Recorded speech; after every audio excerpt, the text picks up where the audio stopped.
معزز ناظرین و سامعین، السلام علیکم ورحمۃ اللہ تعالی وبرکاتہ۔ لک الحمد یا اللہ، الصلاۃ والسلام علیک یا رسول اللہ صلی اللہ تعالی علیہ وسلم۔ ناظرین و سامعین، پھر سے ایک مرتبہ سواگت ہے آپ سب کا شریعت کے بنیادی مسائل اور ہمارا معاشرہ کے چھٹے ایپیسوڈ میں۔ آج کے اس ایپیسوڈ میں ہم بات کریں گے ارکان نماز کے حوالے سے، اور اس سے پہلے ایپیسوڈ میں ہم نے بات کی تھی شرائط نماز کے حوالے سے اور فرائض وضو کے حوالے سے۔ There are 7 arkan of namaz.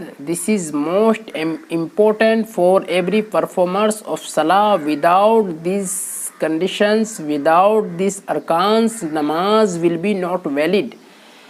یہ 7 چیزیں، یہ 7 ارکان بہت ہی اسینشیل ہے، بہت ہی امپورٹنٹ ہے اور ضروری ہے۔ اس کے بغیر نماز ایکسیپٹ نہیں ہے، قابل قبول نہیں ہے، الا یہ کہ کوئی عذر پائی جائے۔ تو آئیے چلتے ہیں ان چیزوں کو جاننے کے لیے جو ہمارے لیے جاننا از حد ضروری ہے۔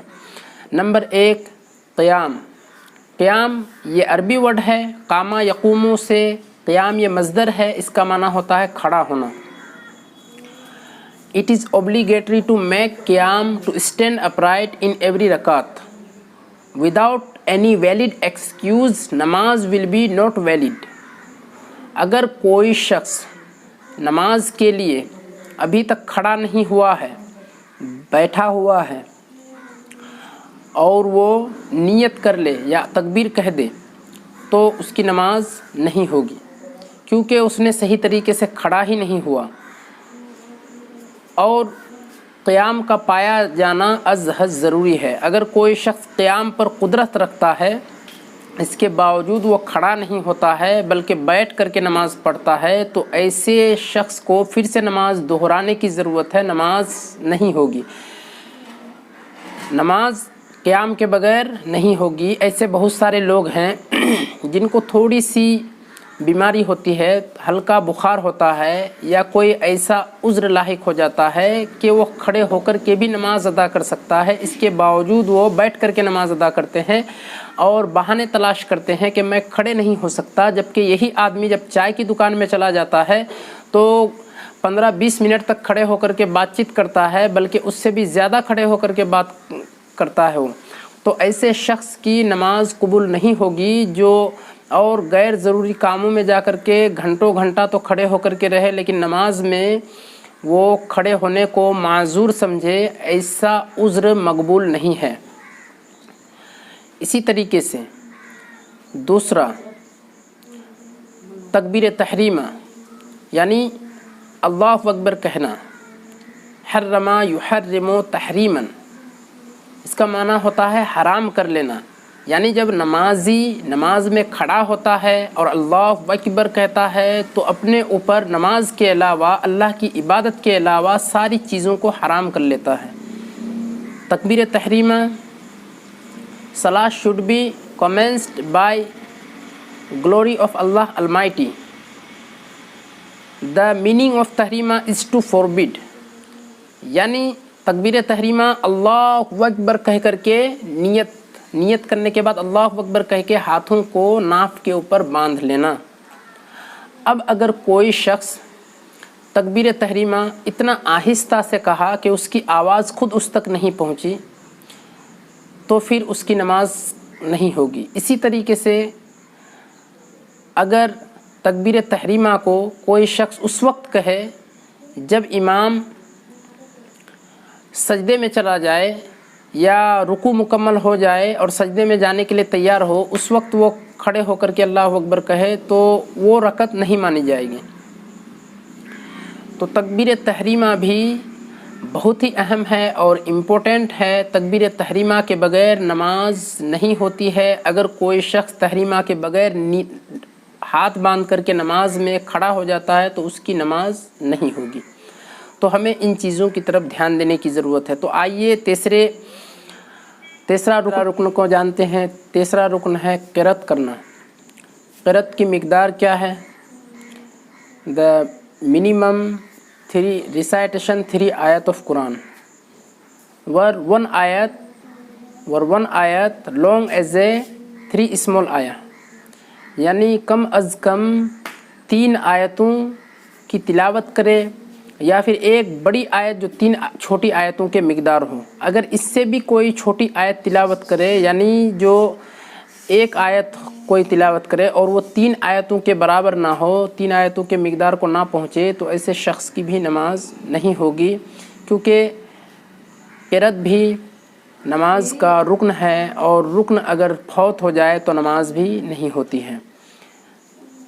اسی طریقے سے بہت سارے لوگ ہیں جو قرأت تو کرتے ہیں لیکن اتنا آہستہ کرتے ہیں کہ وہ خود اپنی آواز نہیں سن پاتے ہیں۔ جب ایسی حالت ہو تو پھر اس کی بھی نماز قبول نہیں ہوگی، کیونکہ جب نمازی نماز پڑھے تو قرأت کم از کم اتنا کرے کہ وہ خود اپنی آواز کو سن سکے، ورنہ تو نماز نہیں ہوگی۔ چوتھا رکن کیا ہے؟ رکوع کرنا۔ لٹرلی رکوع مینس ٹو بینڈ۔ رکوع مطلب ہوتا ہے جھک جانا۔ لٹرلی رکوع مینس ٹو بینڈ۔ ان رکوع the back should be so flat that if one were to place water of glass on it, it should be able to stand thereon۔ یعنی اس طریقے سے جھکنا کہ اگر کوئی ایک پانی کا گلاس رکھ دے پیٹھ پر تو وہ گر نہ جائے، اس طریقے سے جھکنا ہے، اور پیٹھ کو بالکل ہی برابر رکھنا ہے، سو فلیٹ، بہت ہی ہموار کر دینا ہے، برابر کر دینا ہے کہ کوئی پانی کا گلاس رکھے تو گلاس بھی نہ گرے، تو پھر اس کا رکوع تو صحیح طریقے سے ہے۔ بہت سارے لوگ جو رکوع کرتے ہیں تو یا تو اپنی پیٹھ کو اونچی کر دیتے ہیں یا اتنا جھکا دیتے ہیں کہ وہ صحیح معنوں میں رکوع نہیں ہے۔ رکوع مطلب ہوتا ہے جھک جانا، لیکن جھکنا ہے تو بالکل ہی قاعدے سے جھکنا ہے، جس طریقے سے ہمارے علماء نے بیان کیا ہے۔ 5واں رکن کیا ہے؟ 5واں رکن ہے سجدہ کرنا۔ 2 سجداز ان ایوری رکعت۔ 2 سجدے ہیں ہر رکعت میں، 2 سجدہ اگر نہ کرے تو نماز نہیں ہوگی۔ اور سجدہ کرتے ٹائم چاہیے کہ لوگ اپنے پیروں کا خیال رکھے، بالخصوص پیروں کو زمین سے اوپر نہ اٹھائے بلکہ زمین پر ٹکی ہوئی رہے، اور اپنی ناک کو اور اپنی پیشانی کو اس طریقے سے زمین پر لگائے کہ وہ جم جائے۔ اگر نہ جمے اور زمین ایسی ہو کہ کوئی نہیں جما پا رہا ہے اپنے پیشانی کو یا ناک کو، تو سمجھ جائے اس کی نماز نہیں ہوگی، اگر عذر نہیں ہے تو۔ لیکن اگر کوئی عذر ہے، عذر کی بنیاد پر اگر کوئی پیشانی اور ناک کو نہیں جما پا رہا ہے، مان لو کہ ناک میں زخم ہے یا پیشانی میں زخم ہے، اگر وہ لگائے گا زمین پر زیادہ اس کو جمانے کی کوشش کرے گا تو زخم بڑھ جانے کا امکان ہو، تو پھر عذر کی وجہ سے معاف ہے، ورنہ تو اچھی طریقے سے جمانا ضروری ہے۔ تو یہ 5واں رکن ہے۔ 6واں ہے قاعدہ اخیرہ۔ آفٹر کمپلیٹنگ آل رکعتس سیٹ آن دا گراؤنڈ، یعنی نماز کو مکمل طور پر پوری کر لینے کے بعد اچھی طریقے سے زمین پر بیٹھ جانا، اور پھر التحیات سے لے کر عبدہ و رسولہ تک پڑھنا، یعنی پورا تشہد پڑھنا۔ اس کا پڑھنا واجب ہے، تو پورا تشہد پڑھے۔ قاعدہ اخیرہ کرنا فرض ہے، رکن ہے نماز کی۔